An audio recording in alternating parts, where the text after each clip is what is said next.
Hi friends, welcome to Sangeetha kitchen and vlogs. ఈరోజు బాదం పాలు అండి. ఇంట్లోనే ఎంతో హెల్తీగా అండ్ టేస్టీగా ఎలా ప్రిపేర్ చేసుకోవాలో చెప్తాను నేను. మనం బయట తీసుకున్నప్పుడు వాళ్ళు ఫ్రెష్గా ఉండవు కదా. నేను ఆల్రెడీ ప్రతిసారి వీడియో చేసినప్పుడు ప్రతిసారి చెప్పేదే. కాకపోతే మీకు బయట తీసుకున్న టేస్ట్ ఎలా ఉంటుందో అచ్చం అలానే ఉంటుందండి. ఇప్పుడు దీనిని ఎలా ప్రిపేర్ చేసుకోవాలో చూద్దాం.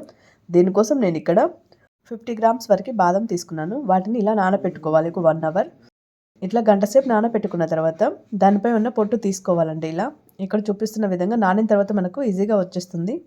ఇలా మొత్తం తీసి పక్కన పెట్టుకోవాలి. ఇక్కడ నేను జీడిపప్పు వేస్తున్నాను. ఇలా చిన్న చిన్న పీసెస్గా కట్ చేసుకొని దాంట్లో వాటర్ వేసి నానబెట్టుకోవాలి.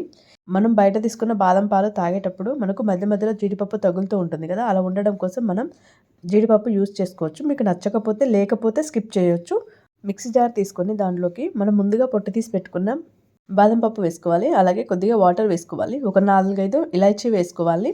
తర్వాత పావు టీ స్పూన్ పసుపు వేసుకోవాలి. పసుపు వేసి తర్వాత మూత పెట్టుకొని దీన్ని మెత్తని పేస్ట్లా బ్లెండ్ చేసుకోవాలి. అంటే పేస్ట్ చాలా స్మూత్గా ఉండాలి. అలా బ్లెండ్ చేసుకోవాలండి. మనం ఇక్కడ పసుపు వేసాం కదా, పసుపు వాసన ఏమైనా వస్తుందేమో అన్న డౌట్ మీకు ఏం అవసరం లేదు. అస్సలు పసుపు స్మెల్ రాదండి. బాదం పప్పు ఇలా 4 వరకు తీసుకొని చిన్న చిన్న పీసెస్గా కట్ చేసి పెట్టుకోవాలి. తర్వాత స్టవ్ పై కడాయి పెట్టుకొని 1 లీటర్ వరకు పాలు తీసుకోవాలి. లీటర్, హాఫ్ లీటర్ మీ ఆప్షనల్ అండి. మీకు ఎన్ని కావాలనుకుంటే అన్ని యూజ్ చేసుకోవచ్చు. ఇక్కడ నేను లీటర్ పాలు తీసుకున్నాను. తర్వాత దీన్ని మీడియం ఫ్లేమ్లో పెట్టుకొని పాలు కొంచెం వేడయ్యేంత వరకు వేడి చేసుకోవాలి. ఇవి కొద్దిగా వేడైన తర్వాత ఇప్పుడు దీనిలోకి మనం ముందుగా పేస్ట్ చేసి పెట్టుకున్న బాదం పేస్ట్ వేసుకోవాలి.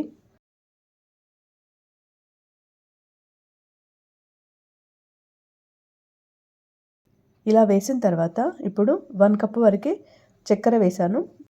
షుగర్ మీ స్వీట్నెస్ తగ్గట్టు చూసి వేసుకోండి. మీకు ఎక్కువ కావాలనుకుంటే కొద్దిగా ఎక్కువ వేసుకోండి. లేదు అనుకుంటే మీ టేస్ట్ సరిపడా చూసి వేసుకోండి. వేసిన తర్వాత దీనిలో మధ్య మధ్యలో కలుపుకుంటూ ఈ పాలను మనం మధ్య మధ్యలో కలుపుకుంటూ ఉండాలండి. లేకుంటే అడుగున మనకి మాడినట్టుగా అవుతుంది.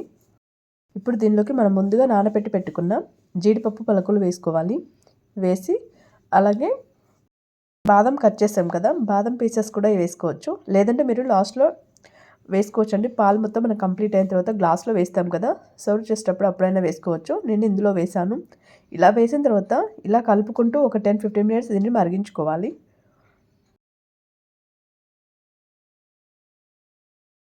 పాలు ఇలా చిక్కపడాలండి. కొద్దిగా చిక్కపడేంత వరకు మరిగించుకోవాలి. ఇక్కడ నాకు లైటింగ్ వల్ల ఇలా కనిపిస్తుందండి, కానీ ఒరిజినల్ కలర్ ఇలా ఉంది. మీకు అక్కడ లైటింగ్ కిచెన్లో అలా ఉంది, ఇక్కడ హాల్కి వచ్చేసరికి ఇలా ఉందండి. మనకు కాకపోతే పాలు మొత్తం ఇలా కలర్ ఉన్నాయి. మీరు పసుపు వేస్తే ఎటువంటి డౌట్ లేదండి, పసుపు స్మెల్ అస్సలు రాదు. మీ దగ్గర కుంకుమ పువ్వు ఉంటే దాన్ని అయినా యూజ్ చేసుకోవచ్చు. లేదా ఎల్లో ఫుడ్ కలర్ మీరు యూజ్ చేయవచ్చు. ఏం కాదు అనుకుంటే మీరు వాడుకోవచ్చు అండి. ఎల్లో ఫుడ్ కలర్ అయినా వేసుకోవచ్చు. ఇలా వేసిన తర్వాత పాలని కూల్గా తీసుకోవచ్చు. లేదా మీకు వేడివేడిగా కావాలంటే అలా అయినా తీసుకోవచ్చు. ఎలా తీసుకున్న టేస్ట్ చాలా బాగుంటుంది. చూడండి, మనకి చూస్తేనే తాగాలనిపిస్తుంది కదా. చాలా చాలా బాగుంటాయండి. ఇంట్లోనే హెల్తీగా ప్రిపేర్ చేయండి, పిల్లలకు ఇవ్వండి.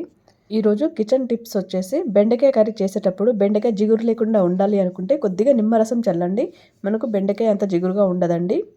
మీరు ఈ ఛానల్ని ఫస్ట్ టైం చూస్తున్నట్లయితే మీకు ఈ వీడియో నచ్చితే లైక్ చేయండి. అలాగే సబ్స్క్రైబ్ చేయండి. సబ్స్క్రైబ్ చేసినప్పుడు పక్కన ఉన్న బెల్ సింబల్ని యాక్టివేట్ చేయండి. చేయడం వలన నేను అప్లోడ్ చేసే ప్రతి వీడియో మీకు నోటిఫికేషన్ వస్తుంది. Thank you for watching.